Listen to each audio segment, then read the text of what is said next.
என்கின்ற 7 சாதிகள் பல்லர் குடும்பம் அப்படிங்கின்ற 7 சாதிகள் எங்களை சாதி பெயரை சொல்ல வேண்டாம், எங்களை தேவேந்திர குலத்தான் என்று சொல்லுங்கள் என்று அவர்களும் அந்த 7 சாதிகளும் ஒரு சாதியாக ஒருங்கிணைத்து விட்டனர். அப்படின்னா 76 சாதிகள்ல 14 சாதிகள் 2 சாதிகளாக மாறிடுச்சு. அப்பனா டோட்டலா 64 சாதிகள் தான் தமிழகத்தில் இருக்கின்ற அந்த அரசாணையில் இருக்கு. 76 சாதிகள் 64 சாதிகள்.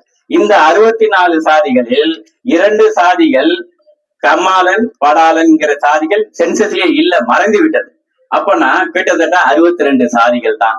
62 சாதிகளில 60 சாதிகள் தேவேந்திரர்களும் அருந்தேதர்களும் இல்லாத 60 சாதிகள் தங்களை என்னவாக பிரதிபலிக்க போகின்றன. இப்ப வந்திருக்கு சாதிவாரி கணக்கெடுப்பு, இது 2027 வரப்போகுது. இன்றைக்கு அறிவிப்பு எல்லாமே வந்துகிட்டு இருக்கு. ஒவ்வொருத்தரும் நாம் என்னவாக நமது எண்ணிக்கையை கொண்டு போறோம், அதுதான் இப்ப இங்க முக்கியமான கொஸ்டின். ஆதி திராவிடர்களும் பறையர்களும் சாம்பவர்களும் எல்லாம் தனித்தனியா நம்ம எண்ணிக்கையை சொல்ல போறோமா, இல்ல ஒட்டுமொத்தமாக சொல்லி ஒரே சாதி அடையாளத்துக்குள்ள சொல்லி நீங்க 1 கோடி பேரை காட்ட போறீங்களா? இப்ப நீங்க ஒரே கோடி, இப்ப பட்டியல் இனத்துல பாத்தீங்கன்னா கிட்டத்தட்ட அப்ராக்சிமேட்டா 1.5 கோடி பேர் இருக்குது. இதுல 99 லட்சத்தி சில்லற 1 கோடி பேர் பறையர்களாக இருக்கின்றார்கள். மிட்ட இருக்கிற அந்த 25 லட்சமும் 20 லட்சமும் பல்லர்களும் அருந்தேரில் இருக்கிறாங்க. இப்ப இந்த 1 கோடி நபர்களை நீங்கள் ஒருமைப்படுத்த வேண்டிய என்றால் அப்ப என்னன்னா தமிழகத்தில முக்கியமான சாதிகள்னு யார், பெரிய சாதிகள்னு யார் சொல்லுவாங்க? இப்ப கிளைம் பண்ணிட்டு இருக்க மிகவும் பிற்பட்டவர்ல இருக்கிற வன்னியர்கள் நாங்கள் தான் தமிழகத்திலே அதிகமான சாதிகள் என்ற எண்ணிக்கையில சொல்லுவாங்க. ஏன்னா இங்கதான் ஆதி திராவிடரும் பறையரும் பிரிந்து இருக்கிறதுனால.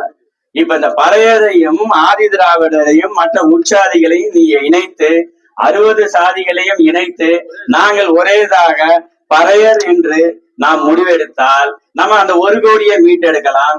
தமிழகத்தில் இருக்கின்ற பெரும் சாதிகளாக நம்ம நிலைநிறுத்தலாம்.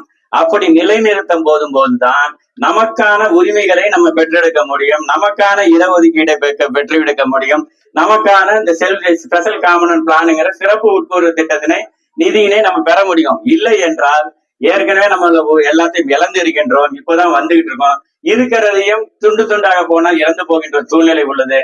ஆகவே நம்ம மேடையில் அமர்ந்திருக்கின்ற தலைவர்களும் சரி, அவர்கள் மற்றவர்களும் சரி, இதற்காக நாம் தனியாக சந்தித்து இதை ஒருமைப்படுத்தி அரசுக்கு, மத்திய மாநில அரசுகளுக்கு நாம் கோரிக்கைகளை விடுத்து பட்டியலில் எங்களை இதே வகுப்பில் எங்களை ஒன்றிணைக்க வேண்டும் என்ற கோரிக்கை விடுத்து அதற்கான முன்னெடுப்பை எடுக்க வேண்டும் என்பது இந்த பறையனார் தாத்தா ரெட்டமலை சீனிவாச பறையனாரின் பிறந்த நாளில் நாம் சபதம் எடுக்க வேண்டும் என்று கோரி வாய்ப்பு நன்றி கூறி விடைபெறுகிறேன். நன்றி, வணக்கம்.